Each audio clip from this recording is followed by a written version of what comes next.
Proxy work. Get a close up. He releases quality does. Hey, busy. What's going on today, guys? Welcome back to an episode of WNN, and tonight we'll be talking about the music production news. First story, we have a massive lawsuit. Yamaha, Fender, KORG, ROLAND, so basically everyone, are facing class action lawsuits after they were found to be engaging in price fixing. Now, this is only for the UK people. Price fixing is when people make an agreement to raise, lower, maintain, or stabilize prices or price levels, basically keeping companies from making competing prices with each other, which is bad for consumers. Generally, antitrust laws require that each company sets their own prices and they compete with each other without communicating with each other. When you are price fixing, the goal is to artificially keep prices high. That way, the companies make more money and the consumers pay more. So once again, we're getting f***ed over. What a surprise. These claims have been launched by the Pogus Goodhead legal firm. Don't say it. Don't say it. Damn, that's some good. Basically, if you purchase products in the UK from these companies within these specified time frames here, I'll show them on the screen really quickly, you may be entitled to financial compensation. I'm not laughing. I'm just laughing at what the hell is this show at this point. Believe it or not, this is not the first time these companies have done this either. Big companies just gonna do what big companies do.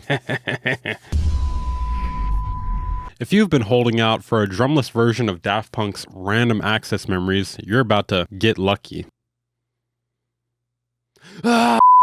So Daft Punk decided to epically troll their fans by not releasing a new album, but instead release a drumless version of their album Random Access Memories. And no, it's not a reworked version of it with different instruments at a different BPM or orchestral or anything like that. No, it's literally just the same album with the drum stems muted. Guessing somebody's rent is due. They stated that a rhythm redacted Random Access Memories may give fans a fresh perspective on the album. You know what? I think they might be onto something here. I'm gonna mute my voice for this next segment here, and let me know if this gives you a fresh perspective on this video.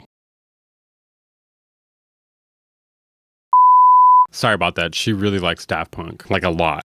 So many of you may be aware of the Travis Scott Astroworld tragedy. Essentially, 10 people died from a crowd crush at one of his shows, and hundreds of people were injured. He was found innocent of criminal charges, but is now facing civil lawsuits. Well, the trial he's involved with has taken a very strange turn. Basically, his lawyer claims that his phone with sensitive information on it that could be pertinent to the trial is at the bottom of the Gulf of Mexico. He faced his deposition on September 18th, relating to the literal thousands of lawsuits that have been filed. Thousands. Yeah, nothing weird about that at all. I'm facing thousands of lawsuits, and my phone, which could be used as evidence, it's in the sea, man. It's just in the sea.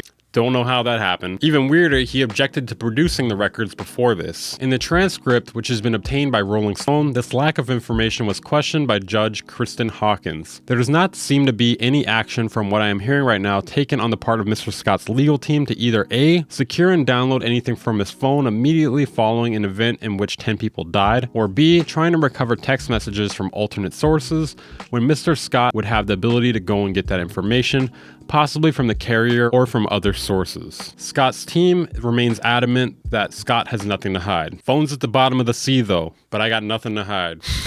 They did neglect to mention how the phone ended up in the bottom of the sea. I think it's pretty fair to say that it was most likely not an accident though. Venus Theory, our favorite sad boy, he's a really sad man, did something pretty cool recently. When he went to KnobCon earlier this year, he sampled about $50,000 worth of gear, and then created a free Decent Sampler instrument with it. It's probably better than Decent, but it's literally called Decent Sampler, for those of you that don't know. Including Eurorack modules, hardware synths from Melbourne Instruments, Future Retro, Landscape, blah, blah, blah, blah, blah. If this interests you, make sure to check out his short video on it, or a link to it down in the description. Spotify's CEO, the big brain man himself, Daniel Ek, has confirmed that they will not ban AI-generated music from Spotify, unless uses like AI-generated vocals to, you know, pretend like you're somebody else. As you may know, this has been quite the hot topic this year. Several songs with AI-generated vocals, including Drake and The Weeknd, have been uploaded to Spotify, receiving millions of streams. In a recent interview, he argued that there are valid uses for AI in making music, which I guess there can be, but he actually says it shouldn't be used to impersonate artists. Mind-blowing hot take there. How did you think of that, big brain man? It is the right one. I don't think too many people would argue against that. I personally feel like AI should be used for objective purposes. I feel like once you dive into creative aspects aspects of it, it's either really unethical or just really bad at it. I personally use AI to upscale images for my videos or upscale images for thumbnails, etc. Maybe sometimes use it to assist with mixing, but AI is definitely terrible at creating riffs, and it's definitely unethical to impersonate people's voices. Big Brain Man also says he has a large amount of people combating this very problem on Spotify. In our next story here, Andrew Huang did something pretty genius in my opinion. It's also kind of dumb, but it's also kind of genius. So essentially he stacked two phones on top of each other. I know it already sounds pretty dumb. One of them vertical and the other one horizontal. And he was filming at the same time to film in two different aspect ratios at once, allowing him to make TikTok vertical type content as well as YouTube horizontal content at the exact same time. And then after that, he decided to crop them both vertically. Roll the clip. I'm looking at the bottom lens and I'm delivering a line to the bottom lens. I'm gonna switch to the top lens now. I'm delivering a line to the top lens and back and forth, back and forth. You may remember a few months back, I did a video talking about how COMMIX has been accused of scamming a large amount of people for lessons. It's estimated to be over 200 hours of lessons and over 9,000 pounds. Yeah, I know. Haha, insert dumb Dragon Ball Z Vegeta scouter joke. And now it's worth clarifying, when I say COMMIX, I'm talking about George Levings, the only remaining member within COMMIX still. Anyways, several articles have popped up about it recently. One of them is from Resident Advisor. Essentially, the articles don't really say anything new. I just want to bring this up to tell you, told you so. Also, if you're thinking about getting lessons from him, don't do it. Make sure to check out that video if you haven't though. I'm gonna link it down in the description. It's actually pretty funny. It's not funny that he was scamming people, but it's funny some of the excuses he was giving to people for not showing up to the lessons. You know, stuff such as, my niece threw my laptop in the bath. A bee stung my lip. Bee stung my lip again. Oh my God. In our next story here, a company with a really strange name releases what they claim to be the first ever wireless pro studio monitors. First ever is definitely in quotes there. The company's name is AI. Now, I'm not sure if that's pronounced such as AI X3 or III. Now, obviously, quite a few brands have Bluetooth speakers. What is supposed to be better about this one, though, is that it is ultra low latency. With a latency figure of 16 milliseconds, it claims to have precision tonal accuracy and go all the way down to 40 hertz. They have a 20-hour battery life, meaning they are legitimately portable, which is great because I would love to go mix some songs in the middle of an open field. These speakers have 3 modes of connectivity, including wireless with ultra low latency, Bluetooth, and cabled. You can get a pair of these monitors for 700 pounds. In our next story, VLAD TV reveals that the police actually contacted him to help solve the murder case of Tupac, believe it or not. I don't know if you guys have heard about it, but Keith D has actually been taken into custody, but VLAD TV declined to cooperate. He's a smart man, what could I say? This is probably the only way he could beat the VLAD TV is the police allegations.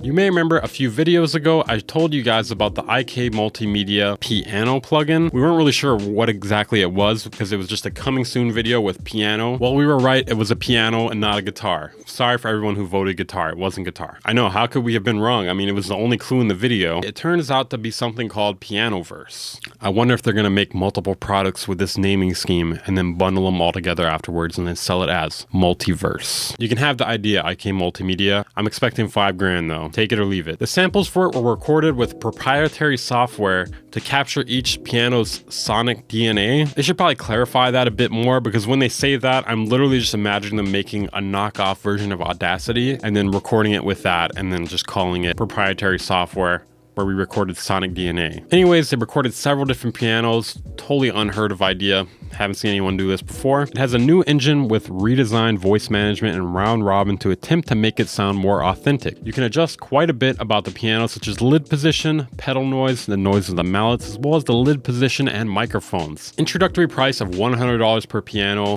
normal price $130 per piano. They also have a sub plan, which is $15 a month or $149 a year. Can you imagine paying $15 a month for pianos? I'm good. I'm good. In our next story, we got more dumb. Peter Gabriel was recently in the studio with SKRILLEX? Am I reading that right? Essentially, SKRILLEX was trying to encourage him to write a song about staying up all night in a nightclub. Gabriel said, "That's not really my life, so I made it more about family and home and I like it. Though we took the song in this other direction, it was an interesting experience nonetheless, and I think it is good for me to be taken outside my normal comfort zone sometimes." Needless to say, SKRILLEX did not end up being featured on that record. Quick funny update here. from BEHRINGER. I think it's unintentionally funny though. I know I mentioned BEHRINGER. Oh my god. Oh my god, the stands and the bots, they're gonna swarm me. I'm mostly gonna mention this because of my coverage I've done of them in the past, and that's also what makes it kind of funny. They got a CS Mini synth prototype, whatever. So this is a Facebook post they made. At the bottom here it says, as many media outlets and influencers don't support us anymore. Keep in mind, influencers is also in quotes. They're seething. Anyways, what is rich about this, in their recent drama, they had wrote a comment about Lupop essentially lying about him, an influencer, if you will. I have a video where I explain what happened in greater detail. I'll link it down in the description. So yeah, as you can see, it's pretty rich with them saying influencers don't support us anymore when they turn around and do this to them. In our last story of the night here, more dumb. Honestly, dumb is my favorite thing about these videos because, I mean, there's nothing funnier, right? So first off, we have Britney Spears dancing with knives.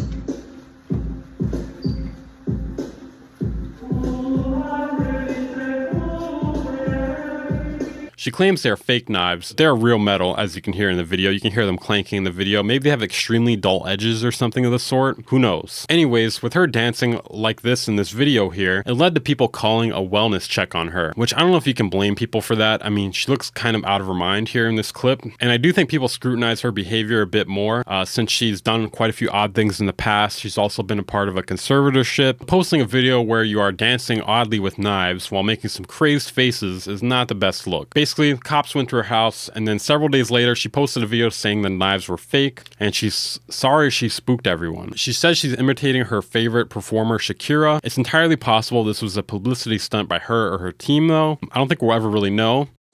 If you press the like button on this video, I will take your phone and drop it to the bottom of the sea. If you made it to the end of the video, comment down below. If you enjoyed this video, make sure to check out the videos I mentioned earlier. If you want to support the channel, consider joining my Patreon or becoming a channel member. You get exclusive content, and I also release a sample pack at the end of each month. Sometimes it's a day or two late. I'll see you guys next time.